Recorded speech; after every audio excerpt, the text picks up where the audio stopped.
CGI D Y Chandrachud के action लगातार आपको देखने को मिल रहे हैं। और अभी हाल ही में सीजीआई डीवाई चंद्रचूड़ की अध्यक्षता वाली कॉलेजियम कमेटी ने एक ऐसा फैसला लिया है जो कि केंद्र सरकार को चौंकाने वाला है। केंद्र सरकार के एक तरह से कहें तो उनके खिलाफ जाने वाला है। डीवाई चंद्रचूड़ का जो रवैया है काम करने का, वो बहुत ही बेहतरीन तरीके से काम करते हैं, बहुत अच्छा काम करते हैं। और न्यायपालिका न्याय व्यवस्था का जो विश्वास लोगों में खो गया था उसको काफ़ी हद तक वापस लाने में कामयाब रहे हैं।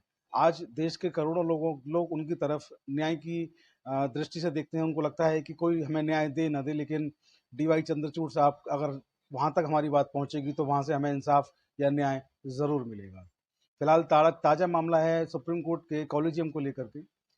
हुआ यूं कि पिछले कुछ दिनों से आप लोग देख रहे हैं कि सुप्रीम कोर्ट जो है कॉलेजियम के तहत कुछ नाम सरकार को भेजता है, केंद्र सरकार को सिफारिश करता है कि इनको नियुक्त कर दिया जाए हाई कोर्ट के जजेस के रूप में, सुप्रीम कोर्ट के जजेस के रूप में। और कहीं ना कहीं सरकार जो है उनको कभी लौटा देती है, कभी रोक लेती है इन फाइलों को, उन पर काम नहीं करती है। इसका नतीजा ये हो रहा है कि लगातार देश की अदालतों में जजेस की कमी होने की, पहले से ही जजेस की इतनी सारी कमी थी और लगातार कमी होती जा रही है, इसलिए कहीं ना कहीं देखने को मिल रहा है कि जो एक काम होता है अदालतों का वो कहीं ना कहीं लंबित हो रहा है, लटक रहा है, पेंडिंग हो रहा है। तो सुप्रीम कोर्ट के सीजीआई डीवाई चंद्रचूड़ की अध्यक्षता वाली जो कॉलेजियम कमेटी है उसने एक बहुत अनोखा फैसला लिया। उन्होंने मौन स्वीकृति लक्षणम जो एक लॉ है उसके तहत उन्होंने सुप्रीम कोर्ट की कॉलेजियम समिति ने 3 जजेस की नियुक्ति कर दी। और ये नियुक्ति जो है कहीं ना कहीं जो सरकार जो फैसले लेने में देरी कर रही है उसकी वजह से की गई है। सरकार के पास फाइलें पहुंचती हैं, फाइलें रखी रहती हैं, काम पेंडिंग होता है। और ऐसे में मौन स्वीकृति लक्षणम जो एक लॉ है, उस लॉ के तहत सुप्रीम कोर्ट ने ये 3 नियुक्तियां जो की हैं, कहीं ना कहीं सरकार को भी, केंद्र सरकार को, मोदी सरकार को भी ये लग रहा होगा कि आखिर ये क्या हो चला है, क्योंकि ये पहली बार, शायद मेरे ज्ञान में जितनी मैं समझता हूँ, मैं पहली बार इसको देख रहा हूँ कि पहली बार ऐसा हो रहा है। हो सकता है पहले कभी ऐसा हुआ हो, लेकिन ये पहली बार देख रहे हैं कि ऐसा हो रहा है, तो कहीं ना कहीं सरकार के माथे पर भी चिंता की लकीरें होंगी कि आखिर ये क्या होने वाला है। तो अभी ताज़ा इस मामले में सुप्रीम कोर्ट ने जिन 3 जजेस की जो नियुक्ति की है इसमें, तो जो संस्कृत की ये लाइन है जिसका हवाला देकर नियुक्ति की गई, ये एक लॉ भी है सुप्रीम कोर्ट का।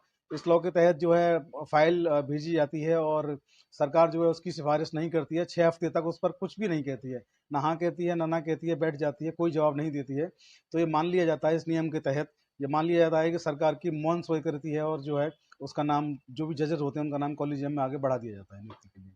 तो ऐसी ही नियुक्ति के नाम जो 3 जो बढ़ाए गए हैं, इनका जो कॉलेजियम की जो समिति है उसके जो जस्टिस हैं कॉलेजियम के, जिन्होंने नाम को स्वीकृति दी है, वो हैं संजय के कौल और जस्टिस संजीव खन्ना। 2 जजेस की ये कॉलेजियम कमेटी थी जिन्होंने नाम की सिफारिश की है। और जो जजेस की नियुक्ति की गई है उनमें है विश्वजीत पालित और सव्याची डी पुरकायस्थ, जिनको त्रिपुरा हाई कोर्ट में जज के रूप में नॉमिनेट किया गया है।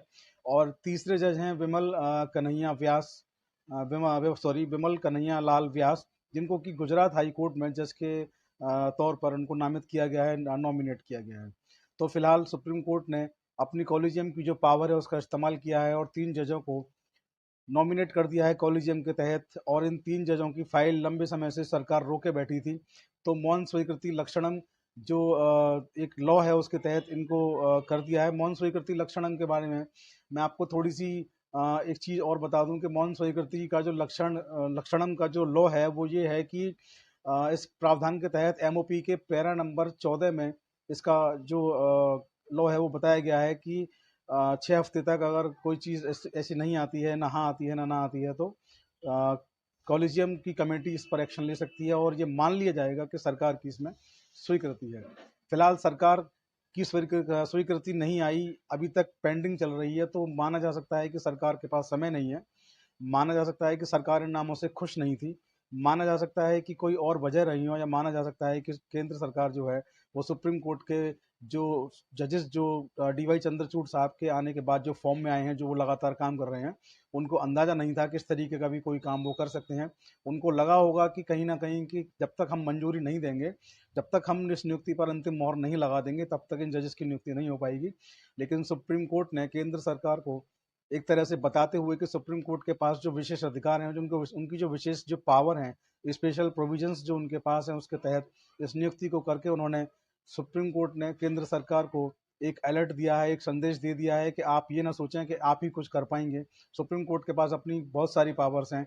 अगर आगे से ये देरी हुई तो हो सकता है कि सुप्रीम कोर्ट में भी आपको इस तरीके की चीज़ें देखने को मिलें, क्योंकि सुप्रीम कोर्ट की भी कुछ जजेस की फाइल हैं जिनको नॉमिनेट होना है सुप्रीम कोर्ट में एज ए जज।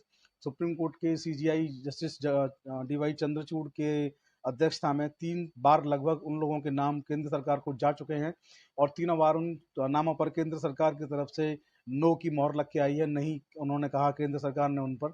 तो हो सकता है आने वाले समय में दोबारा से उनके पास जाए, और इस बार अगर केंद्र सरकार चूकी, उन्होंने फाइल रख ली और उस पर कोई यस और नो नहीं कहा, तो हो सकता है कि वो 3 जजेस भी आप सुप्रीम कोर्ट में उनको, उन लोगों को जजेस के रूप में देख पाएँ जो सुप्रीम कोर्ट 3 बार उनके नामों को भेज चुका है। कुल मिलाकर के मामला जो भी है, सुप्रीम कोर्ट ने लोगों में न्याय व्यवस्था के प्रति जो विश्वास था उसको गाढ़ा किया है, उसको अच्छा किया है, उसको दुरुस्त किया है, स्वस्थ किया है, और केंद्र सरकार के लिए एक घंटी बजा दी है कि वो ये ना सोचें कि सारी पावर उनके पास है। भारत लोकतंत्र का देश है, और भारत की जो 4 जो मजबूत स्तंभ है, न्यायपालिका भी उनका एक स्तंभ है, और न्यायपालिका ने अपना जो उसका विशेषाधिकार था उसका उपयोग करके जजेस की नियुक्ति कर दी है। तो केंद्र सरकार को भी आगे से इस पर सोचना होगा कि वो फाइलों को ना रोकें, जो भी उनको लगता है यस और नो उस पर जरूर बोलें, वरना सुप्रीम कोर्ट अपना काम करने के लिए स्वतंत्र है। ये एक मैसेज सुप्रीम कोर्ट ने यहाँ से दे दिया है। फिलहाल सरकार की मुश्किलें इस ऑर्डर के बाद बढ़ती हुई दिखाई दे रही हैं, क्योंकि सरकार जिस तरीके से काम करती है, किसी का भी दखल उनको अपने काम में पसंद नहीं आता। इधर जस्टिस डीवाई चंद्रचूड़ साहब का रवैया भी बिल्कुल अलग है, उनको भी किसी का दखल, जहाँ तक मैं समझता हूँ, वो पसंद नहीं आता, और वो बिल्कुल कानूनी तरीके से, बिल्कुल जेन्युइन तरीके से अपना काम करते हैं। उस बार भी उन्होंने बहुत अच्छा काम किया, उनके इस काम को मैं दिल से सैल्यूट करता हूँ। आज के वीडियो में इतना ही। आप लोग बने रहें चौधरी लीगल एसोसिएट के साथ, और आप लोग हमें हमारे दूसरे यूट्यूब चैनल ऑफिशियल प्रतीक चौधरी पर भी सब्सक्राइब करना ना भूलें, और आप लोग हमें फेसबुक और इंस्टाग्राम पर भी फॉलो और शेयर करना ना भूलें। आईडी सेम है, चौधरी लीगल एसोसिएट। वीडियो अच्छा लगा हो तो इसको अपने दोस्तों साथियों तक फॉरवर्ड अवश्य करें। जय हिंद, जय भारत, नमस्कार।